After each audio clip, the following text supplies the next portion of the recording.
नमस्कार दोस्तों, मैं ओम प्रकाश लेकर आया हूं आप सभी के सामने भिन्न के इबारती प्रश्न। और ये सभी प्रश्न बहुत ही इंपॉर्टेंट है एग्जाम पॉइंट ऑफ व्यू से, तो इनको समझते हैं।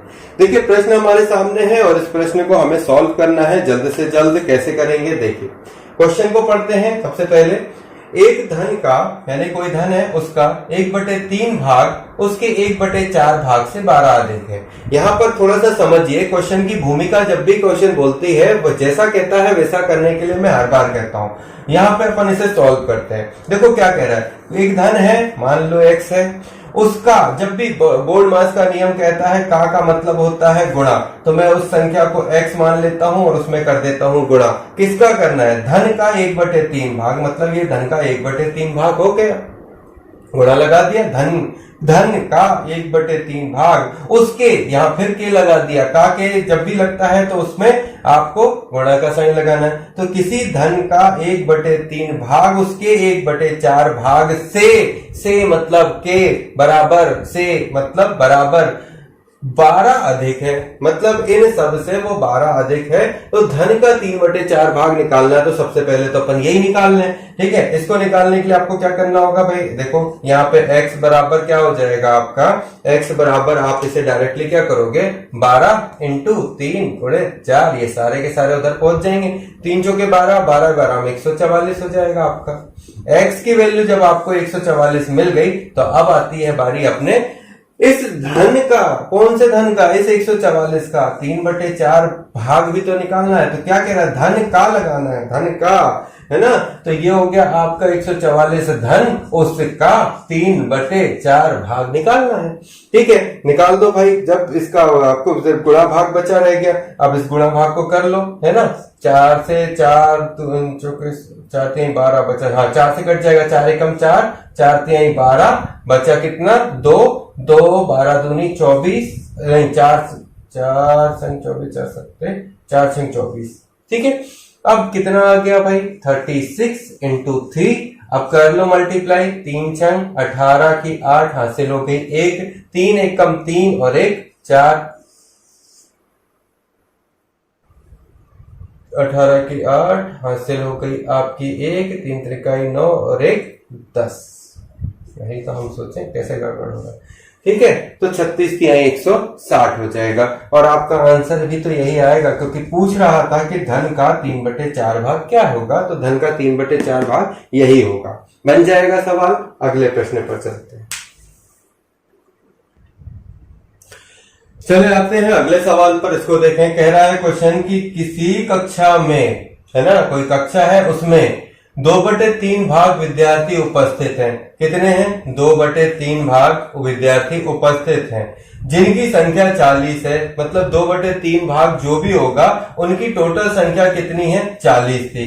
यदि कक्षा में 2/5 भाग लड़कियां हो तो लड़कियों की कुल संख्या ज्ञात करो। तो किसी कक्षा में 2/5 भाग विद्यार्थी हैं, तो कुल में से ही होंगे ना, मतलब कोई क्लास में नंबर ऑफ स्टूडेंट x है, उनमें से 2/3, इनमें के 2/3 भाग विद्यार्थी उपस्थित हैं। समझ में कि कुल विद्यार्थियों के 2/3 भाग उपस्थित हैं, मतलब 40 बच्चे उपस्थित हैं। तो थे कितने, यहाँ देखो, इसको इधर पहुंचा दो तो x बराबर हो जाएगा 40 गुणे 3/2, क्योंकि ये 20।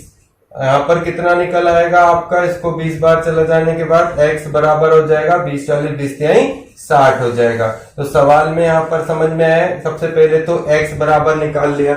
जो x बराबर संख्या निकल गई, तो अब क्या निकालने को कह रहा है कि यदि कक्षा में 2/5 भाग लड़कियां हों, तो कुल में से आपको क्या करना पड़ेगा। जैसे कुल आपकी ये निकल आई 60 लड़के लड़कियां जो भी थे, उन 60 लड़के लड़कियों में से, ये पूरे कुल मिला के 60 लड़के लड़कियां होंगे, उनमें से 2/5 भाग लड़कियां हैं, तो 60 में से ही तो 2/5 भाग लड़कियां होंगी।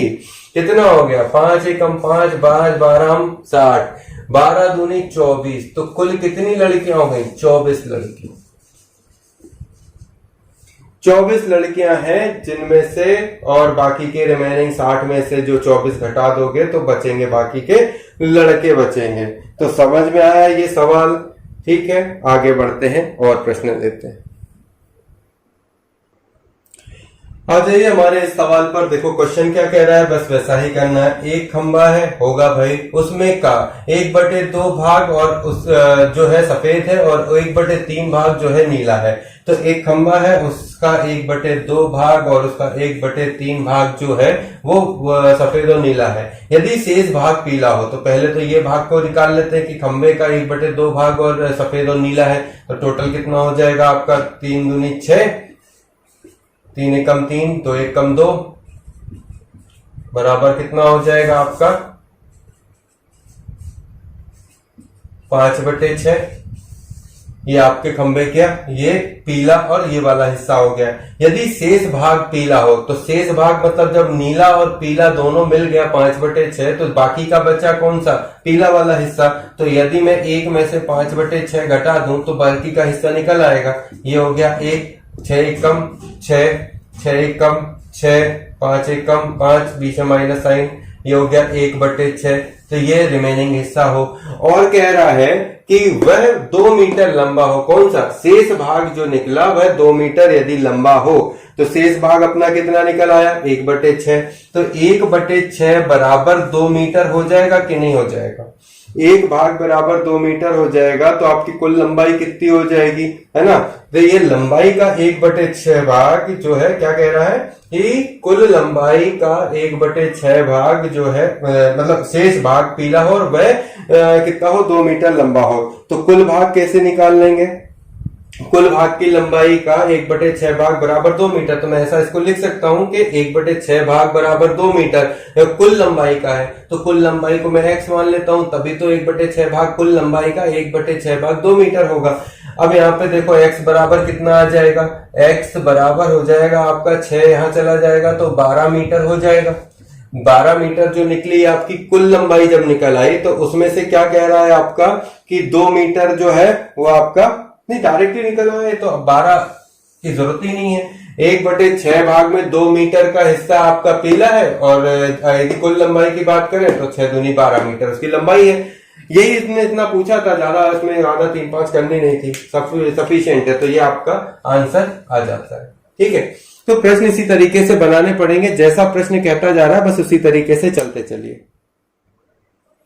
चलिए अगले प्रश्न पे आते हैं। वह यह भी कुछ इसी तरीके से है। देखो एक गांव है, उस गांव में कुल रहने वाले लोगों में से, तो एक मान लीजिए जैसे ये गांव हो गया भाई, इस गांव में कुल रहने वाले लोग मतलब ये आपका पूरा गांव, इसमें कुल रहने वाले लोगों में से 1/3 भाग आपका नौकरी कर रहे हैं, 1/4 भाग आपका व्यापार कर रहे हैं, 1/4 भाग कृषि कर रहे हैं, लेकिन एक भाग ऐसा है जो कि बेरोजगार है। तो वह बताओ कौन सा भाग बेरोजगार है। तो देखो ये सब एक ही गांव की बात हो रही है, यानी कि सबको मिला देंगे और जोड़ देंगे तो, और बाकी सबको मिला के जोड़ देंगे और इस एक में से घटा देंगे क्योंकि एक गांव है, इस एक गांव में से घटा देंगे तो रिमेनिंग हिस्सा निकल आएगा। बस यही कह रहा है करने के लिए और हमें करना है। तो ये हो गया आपका 1/3, उसके बाद 1/4 प्लस 1/4 कितना हो गया भाई। यहाँ पे इसका एलसीएम लोगे तो क्या आ जाएगा आपका, देखो 3 4 4 3 12 हो जाएगा। यहाँ निकाल लेते हैं अपन, है ना, कितना हो गया 4 3 12 हो गया। तो 3 चौके 12, 4 बार चला गया, 4 3 12, 3 एकम 3, 4 3 12, 3 एकम 3, कितना हो गया 4 3 7 3 10/12 हो गया। ठीक है, तो यहाँ पे लिख लो 10/12, काटोगे तो 2 पंचे 10, 2 छंग 12, यानी कि कितना आ गया आपका 5/6 हिस्सा आ गया। अब ये जो 5/6 हिस्सा आया मतलब ये टोटल काम करने वाले लोगों का आ गया।